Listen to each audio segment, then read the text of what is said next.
This podcast is brought to you by Dr. Kirk Elliott, PhD, in an uncertain economy. If you're looking for wealth management solutions and financial advice, go to kirkelliottphd.com and make an appointment today. Coming up, Media Matters does a hit job on Elon Musk. I'll tell you the details. I'll consider the significance of the new January 6th footage released by House Speaker Mike Johnson.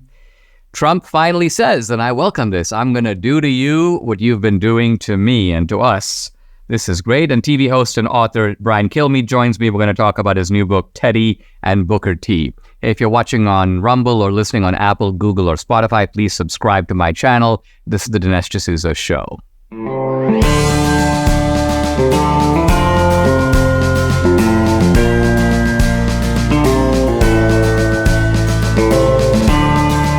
America needs this voice. The times are crazy. In a time of confusion, division, and lies, we need a brave voice of reason, understanding, and truth. This is the Dinesh D'Souza Podcast. Elon Musk has a free speech platform, and therein lies the problem. Now, when Elon Musk bought X, formerly known as Twitter, there were a lot of predictions from the left. This platform is going to go bust. There's going to be a massive explosion of hate on the platform. It's going to be hate central USA. And none of these predictions have really come true. X has not gone bust. In fact, X has been gaining traction through some very savvy business moves. And they've got a new CEO. And hate speech, I mean, do you see it? I don't.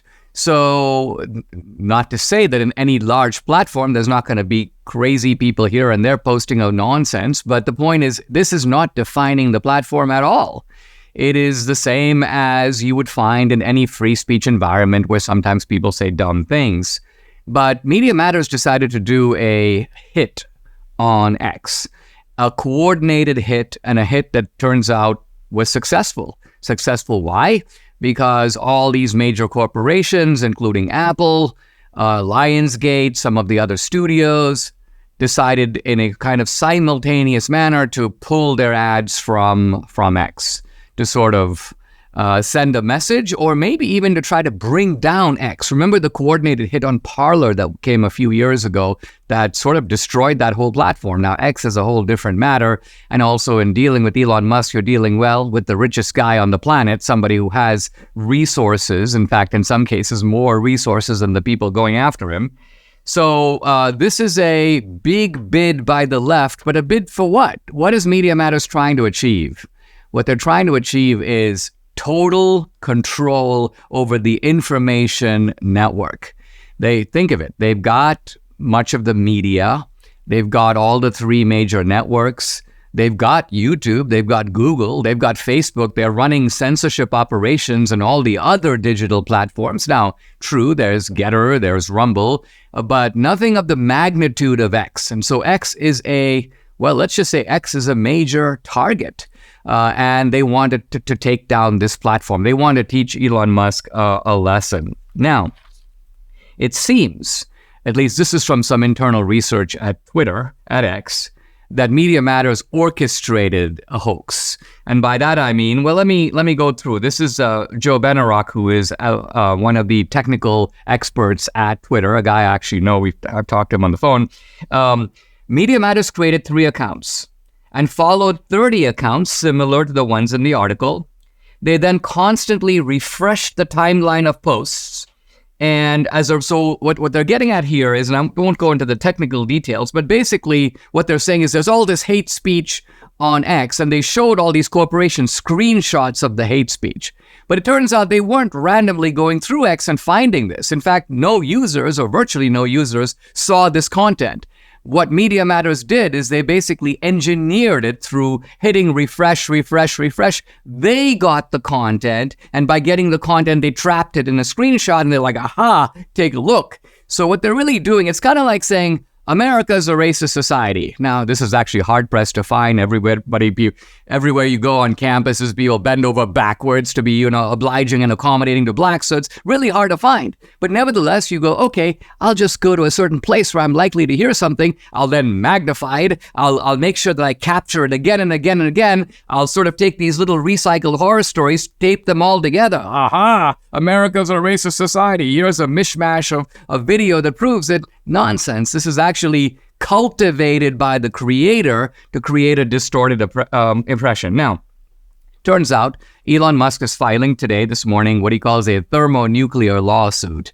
And the good thing about this lawsuit is not just against Media Matters. It's against all the donors, the nonprofits, the dark money, all the liberal billionaires who feed money into Media Matters, usually through an intermediary, so their names are camouflaged. Elon Musk, I think, intends to sue them all. Excellent move. Why? Because first of all, in Discovery, you're going to get all kinds of information about the communications between all these guys, how this whole nefarious operation works, how this kind of hit job is carried out. We actually need to know. In the same way that the expose of the internal machinations of Twitter was a real window into the working of the censorship industry. Before we knew that it was going on, but we actually didn't know how it is going on. So this lawsuit, I think, is extremely promising. And by the way, all kinds of people coming to the defense of X, claiming that they're now going to boost up their advertising to help this free speech platform. But I think the most important effect here is not even that. It's the radicalization of Elon Musk himself. Elon Musk is actually politically a moderate, maybe slightly right of center. I'm not even sure. Elon Musk says, and I think this is right, that the center has moved left, thus making him somewhat to the right. But I think what he's beginning to see is he's dealing not just with people who disagree with him, but vicious people who want to destroy him. And I think he's coming to the view that the only solution is to destroy them before they destroy him. So as with Trump, and I'll talk about Trump in a few minutes, the battle is on. Fortunately, we are now fighting with a titan on our side. Let the games begin. During times of economic uncertainty and political upheaval, it's crucial to have a reliable source of financial guidance and insight. That's where Dr. Kirk Elliott, PhD, and his esteemed wealth management advisory firm come into play. Dr. Kirk Elliott has distinguished himself. He's got 2 PhDs in economics and theology. He's built a reputation in expert financial solutions tailored to your unique needs. His firm specializes in wealth management, offering a comprehensive array of services to protect and grow your assets in an ever-changing world. In an environment with so much economic volatility, shifting political landscapes, you need a trusted partner during these challenges. Dr. Elliott's firm employs cutting-edge strategies and understanding of markets to guide you toward financial success. Go to KirkElliottPhD.com. That's Kirk Elliott PhD. That's 2 L's, 2 T's. KirkElliottPhD.com/Dinesh. Book an appointment. They'll walk you through their investment process. That's KirkElliottPhD.com, or you can call or text. Here's the number, 720-605-3900. Again, 720-605-3900. Remember the headlines after January 6th? I've actually got a screenshot of a bunch of them, and I'm just going to read a few. Washington Post, Trump's mob storms Capitol. Minneapolis Star-Tribune, Trump incited mob storms U.S. Capitol. Arizona Republic, pro-Trump mob invades Capitol. Under siege, democracy attack, intolerable attack on democracy, assault on democracy. So it's almost like everybody got the same memo. And I'm not suggesting a conspiracy that somebody is actually sending out a memo. I'm suggesting like-minded people who all jumped on a narrative right after January 6th. This was an insurrection. This was an effort to take over the U.S. government. They were trying to overthrow the U.S. government, Dinesh. Now, let's think about this for a minute. Let's play it out. You got this Trumpsters in the Capitol. Let's just say the police decided, okay, we're outnumbered. We are going to evacuate the building. What would happen? Would the Trumpsters, in fact, take over the U.S. government? Oh, we are occupying the Capitol, therefore now we are in charge of the USA. The shaman guy is the new president. And all the other guys, the bearded guys, the guys with America flags, are now the new legislature. They're going to sit around, they're going to pass laws, they're going to appoint ambassadors to foreign countries. Nonsense, ridiculous, absurd BS. Truth of it is, if they had occupied the building, the cops would have left. Pretty soon, they would have returned in force. They would have encircled the Capitol, bullhorns, guns, get out of there, everybody evacuate the building would be evacuated. Insurrection complete, i.e. there wasn't an insurrection at all. This was not an insurrection. This was a protest against a perceived stolen election. You can debate whether the election was stolen. I think you know my views on the matter. But my point is, that's what it was. And now, with all the footage coming out, and the footage is really freaky. In fact, the left is really upset about all this because they're like, oh, we're getting all these selective clips. We're getting all this partial pictures of what happened on January 6th. There was actually a lot of violence. We know there was violence. You've been recycling the same clips of violence for 2 years. In fact, if you had a lot more clips, we'd see them. It's always the same stuff. You know, the same guy, the same cop, the same shield. So there was sporadic violence. We know that. What we don't know is what else was going on. See, when you're looking at a picture of a whole thing, let's say, for example, there's a protest and there are 1,000 people there and 3 guys get into a fight. And you make a video of that and you keep showing that, oh, this was extremely violent, 3 guys got into a fight. Well, yeah, but was that typical of what was happening in the crowd? Or was that exceptional when most of the guys were actually just protesting peacefully? That's the key issue. The key issue is context. It's being able to see the full picture. Well, we have been prevented for 2.5 years from seeing the full picture. Why? Because of the media. Because of the January 6th committee, because they only used information to serve a narrative. It's kind of like when you go into a courtroom, you have a prosecutor. Well, he's going to show you his side. It's expected, but it's not expected of the media. But the media acts like the prosecution. We're going to only show you these videos. They're all partial. And even in court, amazingly, some judges have refused to show the full video. In fact, they act like it's national security. Oh, no, we can't show you the video because it shows a corridor, and that corridor can't be shown because of security reasons, you know, even though tourists walk through that corridor every day. So this is the rigged narrative of January 6th. And what's coming out is all the rest of the story, all the stuff we haven't seen, all new stuff. And what do we see? Well, I mean, we see people coming in, the cops like shaking their hands, fist bumping them. Oh, yeah, escorting them through the Capitol. We've seen some of that. Tucker showed the shaman guy being escorted around. And so when you look at that, you're like, that doesn't really square with an insurrection. Really? If this was an insurrection? Imagine if the Confederates went into the U.S. Capitol during the Civil War. Do you think that the U.S. government would be escorting them around? Fist bump, high five, let me show you, it's right over here. No, not to mention the fact that, of course, the Confederates would have burned the Capitol. They would have burned the paintings. They would have burned the columns. They'd set the place on fire. They would have shelled the place, whereas not a single person who went into the Capitol went in armed. Maybe the most disturbing footage that we're seeing is the police initiating fire. And it's very clear. You can see the crowd. The crowd is perfectly peaceful. There are people milling around. And then you can see the cops and they're loading up. And then boom, boom, boom. Now, what crowd isn't going to be agitated if you do that, if you initiate that? And see, all this footage was available to the January 6th committee, and they were probably like, we're not going to be showing that. We're not going to be showing that. We're not going to be showing that. That totally blows our narrative out of the water.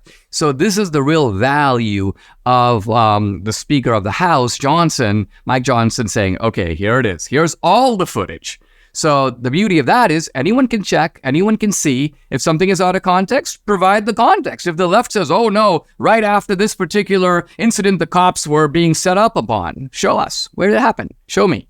We have this guy Gonell, one of the Capitol Hill police officers, and he gave testimony. Oh, I was maimed. Oh, I was bleeding. Oh, my left leg was immobilized, and so on. You can read the description yourself. I'm paraphrasing here, but he acts like he was completely debilitated. Look on the video. He's perfectly normal. He's walking around with all the other guys. His left leg is not immobilized. He's not maimed. He's not bleeding. His hand is not immobilized. So it looks like this guy, I don't know if it's just for reasons he wanted to make himself a martyr, he wanted to, go propel himself to fame, or if he was just coached, if they just told him, hey, listen, this is our narrative, you're in the crowd, this is kind of our official story, you go with it, and go ahead and embellish because it's no big deal, no one's ever going to catch you out. See, I don't think that they ever thought that this footage would come out, but the footage now is out. It allows us to look at the story in a new light. By the way, if you haven't seen Police State, there's a big section on January 6th, and it blows the whole narrative out of the water. How?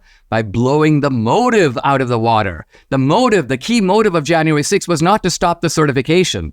The key motive of January 6th was to stop the questioning of the election. That was the official proceeding that was underway. That's what Nancy Pelosi and Schumer and the Democrats wanted to stop. And they did stop it. Why? By shouting, insurrection, national emergency. We cannot continue with the questioning of the election. Joe Biden and Kamala Harris must be certified right now. Debbie and I made a New Year's resolution. Let's lose some weight in 2023. Thankfully, PhD weight loss came to the rescue. You can see the result if you're watching the show. Debbie lost 24 pounds. I've lost 27. We've kept the weight off. We are now both on maintenance. The program is based on science and nutrition. No injections, no pills, no long hours in the gym, no severe calorie restriction. Just good, sound, scientifically proven nutrition. It's so simple. They make it easy by providing 80% of your food at no additional cost. They tell you when and what to eat. And guess what? You can do this without ever being hungry. The founder, Dr. Ashley Lucas, has her PhD in chronic disease and sports nutrition. She's also a registered dietitian. She helps people lose weight and, most important, maintain that weight loss for life. So if you're ready to take the step of losing weight like Debbie and I have, call PhD Weight Loss and Nutrition. Here's the number. Write it down, 864-644-1900. You can also find them online at myphdweightloss.com. The number again to call, 864-644-1900. Some really good news out of Argentina, and Debbie's already warning me that I'm about to talk about Javier Milei, the newly elected, is it Prime Minister or President? No, President, El Presidente of Argentina, and this guy is like Debbie's idol. I mean, geez, this, honey, I think you're in love with this guy. I'm probably kind of lucky that he is a little disheveled. He's a little ugly. He's not quite as handsome as I am. So I don't think I have to worry on the Debbie front, really. I think I've got that covered. But this guy is too much. I mean, that's Debbie's phrase, too much, and rightly so, because if you see videos of this guy, I mean, he is jumping across the stage, shouting "Liberty forever," and he doesn't hesitate, by the way, to use some salty language. You might have seen on social media the video where he's talking to this news host, and I mean, the news host is, innocent enough, and she's like, why do you call the left SHIT? And he goes, because they are SHIT. And then he goes on and talk about how malicious they are. They're trying to shut people down, censor them, and so on. And he's a libertarian. So it should be said that he's not quite the American-style conservative, but he's very Trumpian in many ways. And by that, I mean he is basically Argentina first. So we've come up with the phrase, well, it's a very familiar phrase, MAGA, make Argentina great again. And I think this is not me projecting onto Milei. This is how Milei sees it. In fact, Milei himself tweeted, I don't know if I have it here, but really funny this morning. Oh, here it is. He goes, Javier Milei, 2023. Donald Trump, 2024. Jair Bolsonaro, 2026. So what's he getting at? Well, what he's getting at is the emergence, and I think here he's on to something really big, of a global right. Now, we've had a global left and a powerful left in many Latin American countries, places like Chile and so on, that has been advancing. The left in Mexico is not that different from the left in Europe, which is not that different from the left in New Zealand, for example. A global left, or in Israel. But now we're seeing a global right. Well, who's the global right? Well, Viktor Orban in Hungary, the right-wing government in Poland, of course, Giorgia Meloni in Italy, and now we have Milei in Argentina. And let's remember, we're not talking here about one of the small countries, Ecuador, Bolivia. This is a huge defining country of South America. Basically, most of the continents have defining countries. If you look at the Middle East, for example, it's basically Iran, Egypt, and Saudi Arabia. The power center is there. You look at South America, it's Brazil and Argentina. And they're going to define the tone of the continent. And so that's why this is huge. Now, the left has been dominating Argentina for about 40 years. They had a pretty attractive candidate, Sergio Massa, representing the kind of ruling party. And this guy thought he was going to win because he actually outpolled Milei in the first round of voting. But there was a third guy in the race who was a conservative. That guy dropped off. Evidently, his votes went to Milei.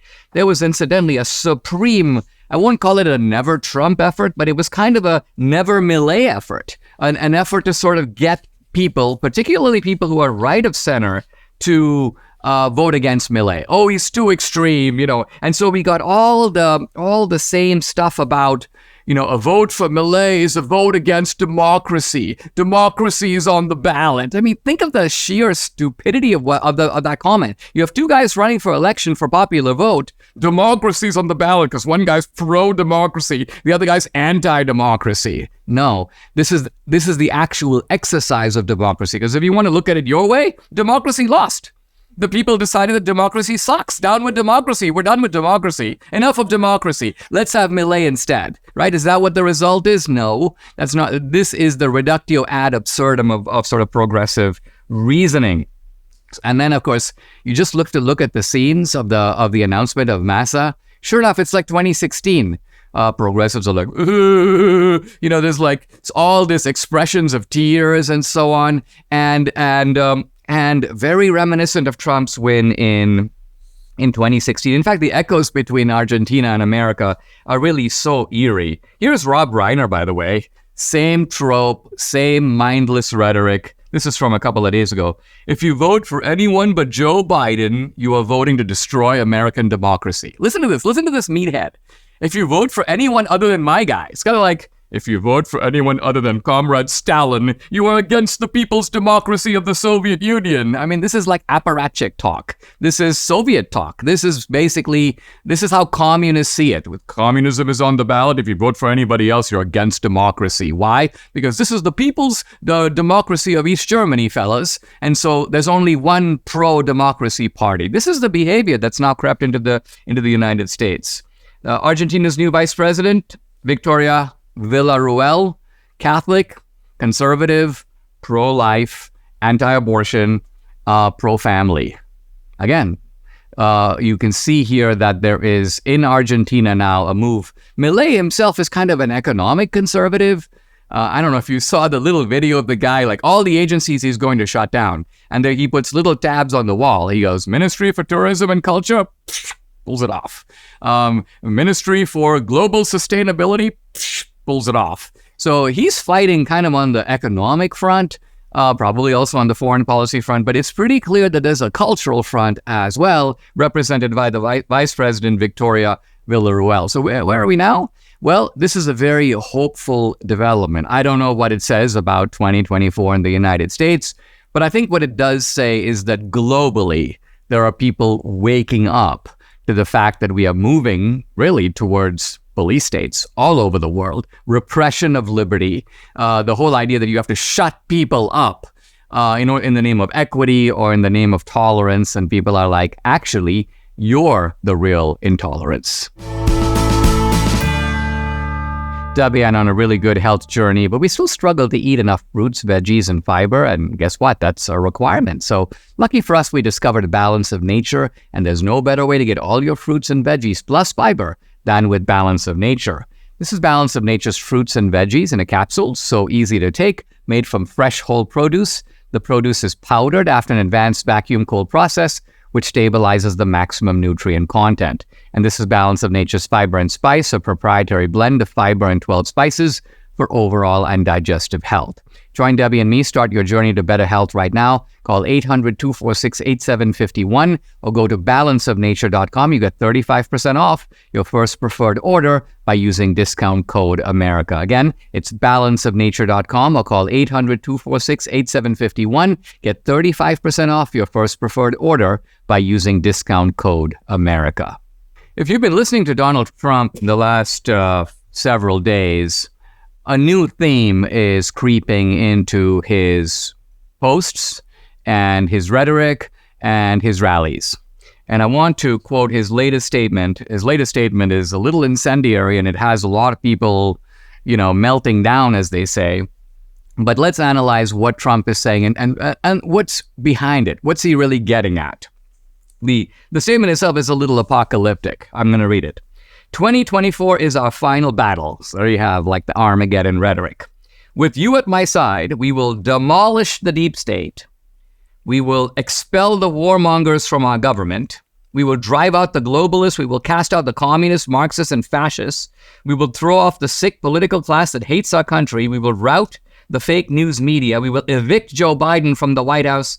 and we will finish the job once and for all. Pretty strong words. But as with Trump, you always have to sort of decode. You have to read between the lines. You've got to see, what is the guy getting at? Now, let's start with the end. We will finish the job once and for all. I think that Trump is admitting here that he didn't do enough in the first term. I think he's actually admitting that he underestimated the depth of corruption.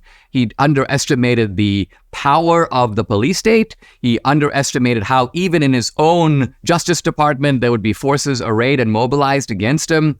He didn't know it then. He does know it now. He probably didn't even know that, like, the CDC is going to put out ideologically motivated lies. Oh, if you take the vaccine, you can't get COVID. Oh, if you take the vaccine, you can't give somebody COVID. This is Rochelle Walensky, the head of the CDC, flatly lying. And we know lying because there's internal communications that she knew better. But nevertheless, she goes with the propaganda. She goes kind of full Goebbels on us, and all the media parrots it. There you have, like, Don Lemon, we need a vaccine against BS. So actually, it's Don Lemon who's promoting the BS. The people criticizing the vaccine are onto something. So the point is, they're censoring in favor of lies, and they're shutting down truth. So anyway, Trump, I think, is saying in the second term, I now have these guys' number. You're going to basically see a different Trump. And this is what's scaring the left, because really what Trump is saying is, no more Mr. Nice Guy. He's going to up the ante. Now, for some time, I have been talking on this podcast about a conundrum among conservatives and Republicans, which is this. If you want to be, and we've tried to be for 25 years, the party of the nice guys, the party of live and let live, the party of turn the other cheek, the party of coexistence, the party of you live your lifestyle, I'll live my lifestyle. But here's the problem. The left is not content with that. They don't want that. They don't want to leave you alone. They want to indoctrinate your kid in school. They want to inflict their cultural agenda on you, make you bend your knee, so to speak. And if you don't, they're going to make sure that you're deplatformed, you're fired, you're excommunicated, you're ostracized. So the dilemma is, if they're using the power of the police state against you, what do? You just go, well, I'm a man of principle. You can try it on me, but if I come to power, I won't try it on you. I'm going to leave you alone. No. The simple truth of it is, at the end, the best way to immobilize a police state is to do to them what they're doing to you. How else? There's a bully in the playground. He picks on all the little kids, punches them in the face, kicks them in the shins. He's going to keep doing it. And as long as the kids are like, live and let live, we're not going to respond in kind. You're in charge of the playground. No. At some point, the kids go, all right, well, let's let 8 of us get together. Now, we're not individually able to stand up to the bully, but collectively, we actually can. Let's ambush the guy in a dark alley. Let's punch him in the nose. Let's kick him in the shins. And then guess what? The playground suddenly becomes a really peaceful place. Why? Because all the stuff that he's doing to them, they're going to do to him. That is, I think, this is the meaning of what Trump is saying here. Trump is basically saying, listen, two can play at this game. Yeah, you want to stack the court? We can pack the court too. You want to use the weapons of government against your opponents? Guess what? You're not going to be in power forever. It's going to be our turn sometime. And then we're going to teach you the kind of lesson you're never going to forget. I think that this is mutually assured destruction, to be sure. MAD, as we called it in the Cold War. But it is the necessary form of deterrence. Look, it worked against the Soviet Union, didn't it? Why? Because essentially there was a credible threat. You want to unleash your nuclear weapons? Guess what? We've got a lot of nuclear warheads of our own. And so it's going to be goodbye Moscow, goodbye Leningrad, goodbye to the entire Soviet Empire if you try. And so the way to immobilize the police state is to take some of these guys, hold them accountable for their crimes, turn, if you will, the tactics that they've been using us against them. And Donald Trump says he intends to do exactly that. Michael Lindell just keeps on introducing great deals. He's featuring the new MyPillow My Towels. You can save 50% off the 6-piece towel set, regular price $59.96, but now for a limited time, just $29.98 with promo code Dinesh. Debbie and I have Mike's My Towels all over the house. We love them for ourselves, but we also like to give them away as Christmas presents. Great idea. Think about it. My Towels 6-piece set includes 2 bath towels, 2 hand towels, 2 washcloths. The towels are really amazing. The long staple length of the Sherpa cotton fibers makes them very soft. Because of the long fibers, they can wrap around each other more easily, creating a smoother and softer fabric. It's soft at the touch without the lotiony feel. It's also super absorbent. So take advantage of the 50% off on the 6-piece towel set. Call 800-876-0227. The number again, 800-876-0227, or go to mypillow.com. Make sure you use the promo code. It's DINESH, Dinesh. Guys, I'm really happy to welcome to the podcast Brian Kilmeade. Doesn't really need an introduction. Television anchor for Fox News Channel, co-host of the morning show Fox and Friends. He also does the daily national radio show, The Brian Kilmeade Show. And he has a new book, Teddy and Booker T, How Two American Icons Blazed a Path for Racial Equality. His website, by the way, briankilmeade.com. Brian, welcome to the show. Thanks for joining me. New book out. Brian, you've been kind of, over the last several years, zooming into, I don't know if it's fair to call it popular history, but typically what you do is you'll pick an episode out of the life of George Washington or Jefferson, Andrew Jackson, Lincoln, kind of focus on that and use it to illuminate not only that particular time, but also something relevant to our own time. So maybe I'd start by asking you just about this technique of approaching history in this way. What are you trying to accomplish? Well, again, Dinesh, thanks for having me on. What I was trying to do is this, and Bill O'Reilly gave me the idea, just watching him do stuff that was done already. I'm thinking to myself, Lincoln's assassination, it'll sell because Bill O'Reilly's popular, but I'm shocked it's the same subject. And I picked up the book and I read it. And I go, wow, this moves. Not only did I find out new information, it moves. And I went up to Bill and I said, Bill, I got this one story I've been working on for 20 years. It actually happened since 1989. And it happened in our neighborhood on Long Island. He said what it is. And I told him about the spies and he asked for details. And I actually gave him yellow pen. And I'm thinking, Bill's not going to be able to read my handwriting. He's going to just say, he came back and he's like, write something up. And I wrote 5 to 10 pages. And he said, I like it. You should do it. I go, so you're not going to be upset if I do history? Absolutely not. So I got permission to do it. And I mainly wanted to do it to do a movie. I thought it would be great to see a spy. I watched National Treasure and I saw what Nicolas Cage was doing. And I go, this is a real story and it's better. And they said, even if you sell one copy, you could do a movie off that. You do your own. I should have went to you, Dinesh. You do your movies. But so the book ended up doing really well. And I didn't try to do the George Washington biography. I can't bring something new to George Washington, but what if I told you about a bartender? What if I told you about a farmer? What if I told you about a printer who was really a journalist? What if I told you a grocery store owner and then a socialite who tried to penetrate the social circles? Man, you could relate to that as an American. And I thought we could tell an American story. I did not know we'd be in a war on history. Not for the life of me did I think I'd be sitting there defending our past from within our country. And then I watched your movies too, and that also spurred me to say, let's start telling the true story. And what I get very worried about is people say, well, this guy on Fox is painting it too nice and too red, white, and blue. So I built it around the quotes. And I go, here's the quotes. Here's what you're saying. I'll build it around it, make the narrative. But don't tell me it's what I think Booker T. Washington said, Frederick Douglass said, Thomas Jefferson said. This is what they said. This is what William Eaton said. So I went to Thomas Jefferson, Tripoli Pirates, the first war on terror. Anytime someone went right with perspective about bin Laden and the Islamic extremism, they'd always go back to Jefferson, dealt with it first. So I said, let me explore that. War of 1812, I was fascinated because George W. Bush was kind enough to tour me through the White House, and he pointed up to the burn marks over the bowling alley. Have you seen that? That's where the White House burned to the ground. And I said, why do you think they left it there? And he said, maybe it's to remind us how fragile democracy is and how close we came to total annihilation as a country. Wow, that's pretty cool. And then I thought, what happens that nobody talks about? Outside Texas, nobody talks about Texas history. I got one day. And so I did Sam after the Alamo, and that was the Alamo. Sam Houston, the Alamo Avengers. Why don't I tell you about San Jacinto and then how that became a state, but first became a country? But I do it in a way that I don't care if Harvard doesn't take the book as their textbook. It's okay with me. I'm writing for the American people, everyday person, because that's what I am. Because if it's too dense and too much in retro, I don't need to do a book report on this. I want people to know the quick, accurate story. If you want to learn more, go. which brought me to Frederick Douglass and Abraham Lincoln. Douglass's book was Book of the Year, David Blight. And then Abraham Lincoln is the most written about president.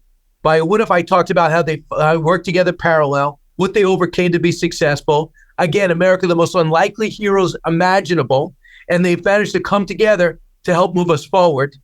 And then brought me to the next period, which was the compromise of 1877 and how detrimental it was to our development and who brought us through that. And I go, okay, every time I read Booker T. Washington, I keep on seeing Teddy Roosevelt's name pop up. So I went to Tweed Roosevelt, who's running Long Island University Roosevelt School. And I said, Tweed, do I have it here? Do I have something here? He said, you absolutely do. But just don't think that Teddy Roosevelt walks on water in race relations. He says some things it'll show his blind spots. But he loved Booker T. Washington. The mutual respect is real. He supported me through it. He's on the special, our special on Fox Nation. So that's what I wanted to do. Booker T and Teddy wrote so much. What if I taught you about how they, which was parallel, came together, made America better? We'll be right back with Brian Kilmeade. Christmas is coming up. I can't think of any gift that's better than feeling good again. It's better than getting a new car. Here's an idea, Relief Factor. It's the gift that helps people relieve pain and feel good once again. Relief Factor is a daily supplement. It helps your body fight back against pain. It's 100% drug-free. Relief Factor was developed by doctors searching for a better alternative for pain.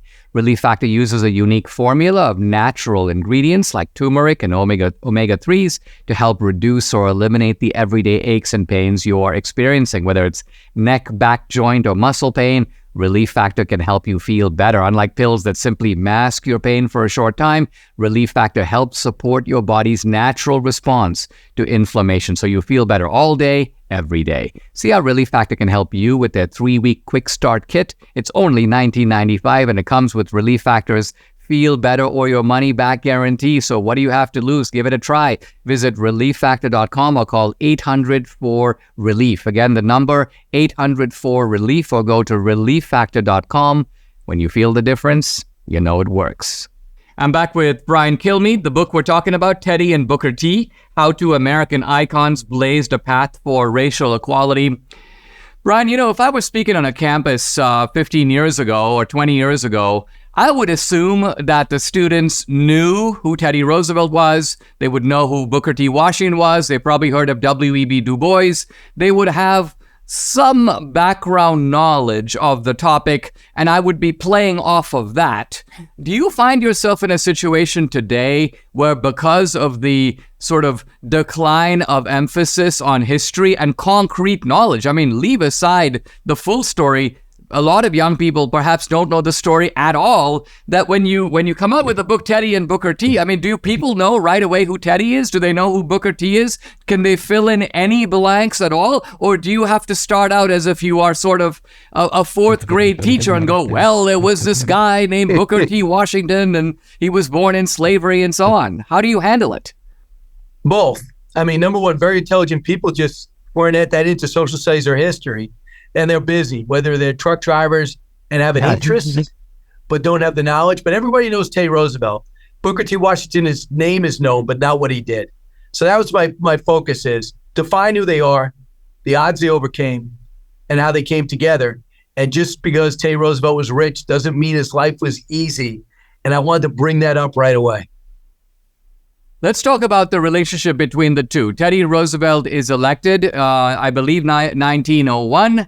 Booker T. Washington, born a slave, becomes the most sort of powerful figure in the American South, the most important African American, a Black American, and the South, of course, is overwhelmingly Democratic. It was before the Civil War. It remained after the Civil War, and so you've got a powerful Democratic establishment that is very hostile to Booker T. Washington. So lay the scene for the famous dinner between Teddy Roosevelt and Booker T.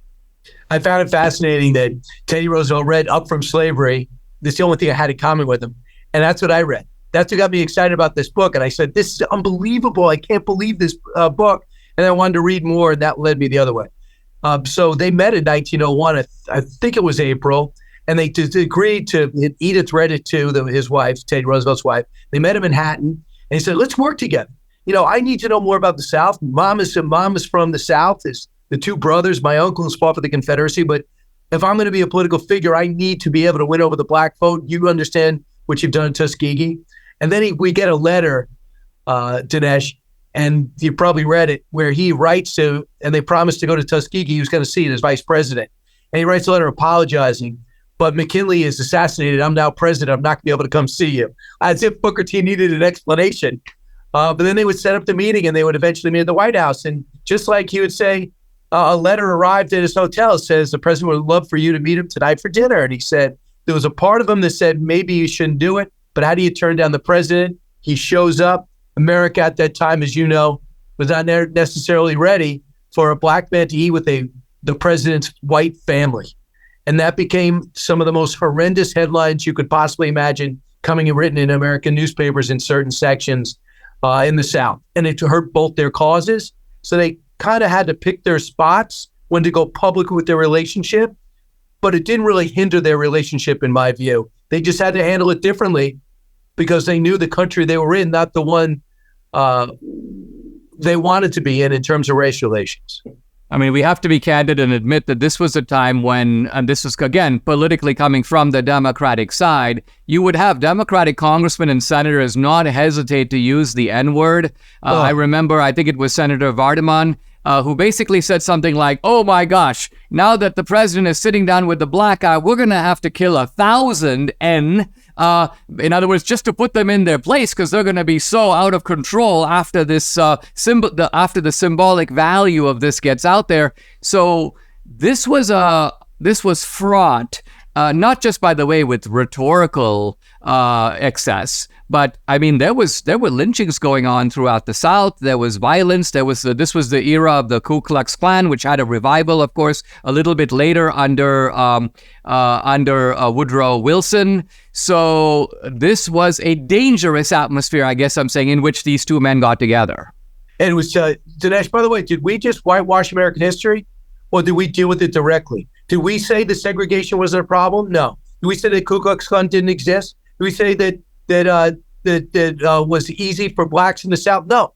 What I think is the biggest joke is a lot of people talk about you, and they might talk about me and say, well, whitewashing history. Absolutely not. Tell the true story and the heroic figures that rose up to push us more towards a perfect union. But everything you just said is 100% correct. And the number two is you had to worry not about their relationship or each other, but how it helps their cause. For Teddy Roosevelt, I got to be the president that's going to make the country better. For Booker T. Washington, it's all about Tuskegee. If I do something that makes Tuskegee the enemy of the South or the people of Alabama, anything but an asset, I've lost. It's not about Booker T's fame. It's not about his location as it relates to the most powerful people. It's about what helps the most amount of African Americans in the South, and that was Tuskegee. And he damaged that, even though he did nothing wrong. But he damaged that in some people's eyes, and that's why he had to be more careful. He would help people out who were unjustly being prosecuted by paying their lawyer fees, harboring them, but he had to keep a lower profile. When W.E.B. Du Bois and company would say, stand up, take a stand. But back then, he said, what's going to help Tuskegee? What's going to help another generation of Americans in the country I'm in, at the place we're in the South? And if I make a public stand and Tuskegee pays the price, who have I really helped? I'll be right back with Brian Kilmeade. I'm back with Brian Kilmeade. We're talking about his new book, Teddy and Booker T, How Two American Icons Blazed a Path for Racial Equality. Brian, I want to offer a brief analysis and have you respond to it. It seems to me that after slavery, blacks obviously were starting life from the bottom, right? They were starting out without skills. They had to reunify families that had been broken up under slavery and so on. No one understood this better than Booker T. Washington, who was a man of the South. Unlike Du Bois, who was essentially the first black PhD at Harvard, but Du Bois was a Northerner. And Du Bois picked up a phrase from Frederick Douglass, which was agitate, agitate, agitate. And this was basically the Du Bois formula, that the way blacks get ahead is they agitate, they demand their rights.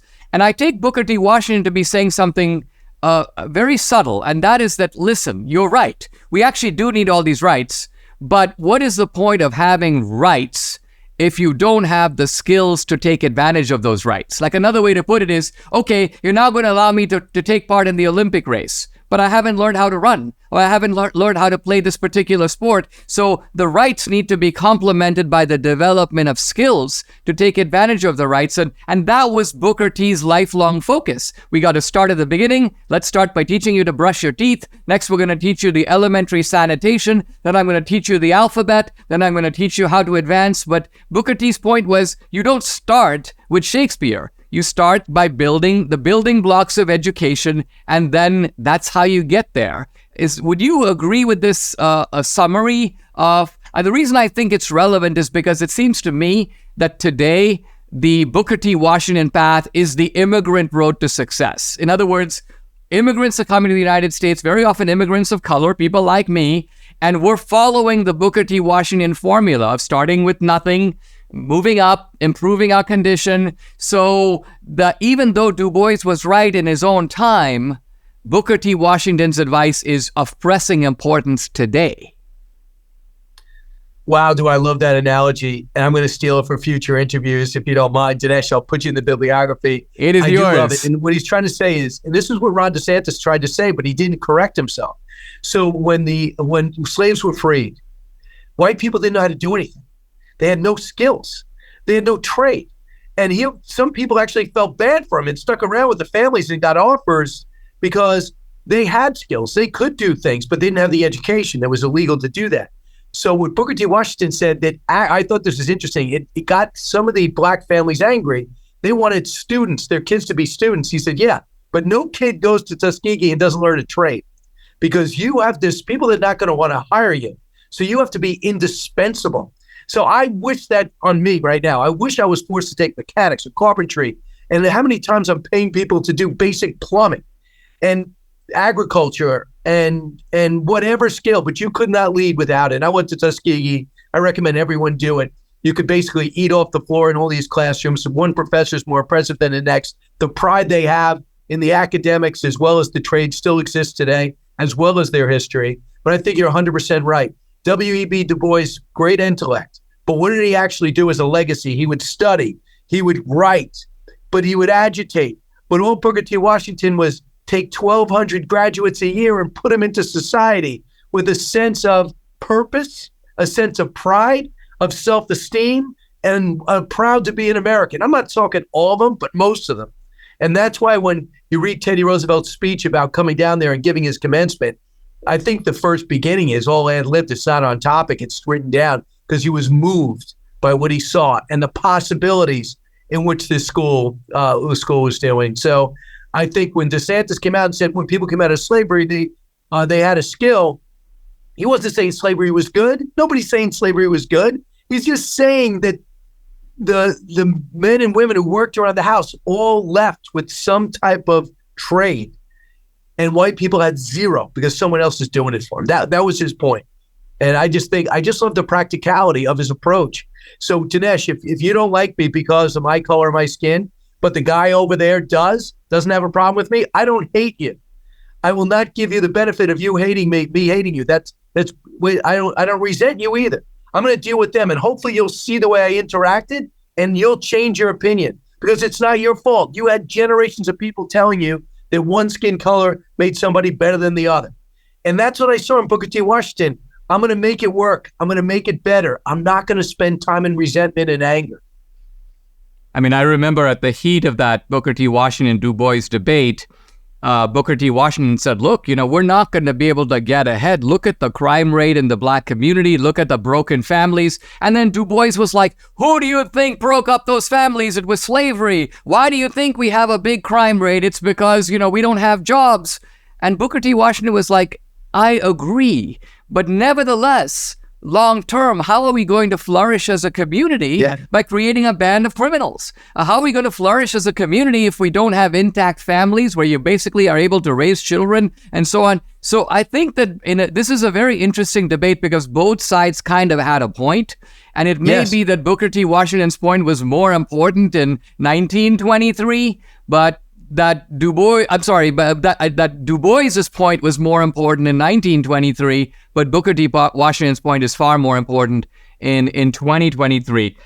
Brian, great stuff. I'm excited to read this book. I just got Thank it. you.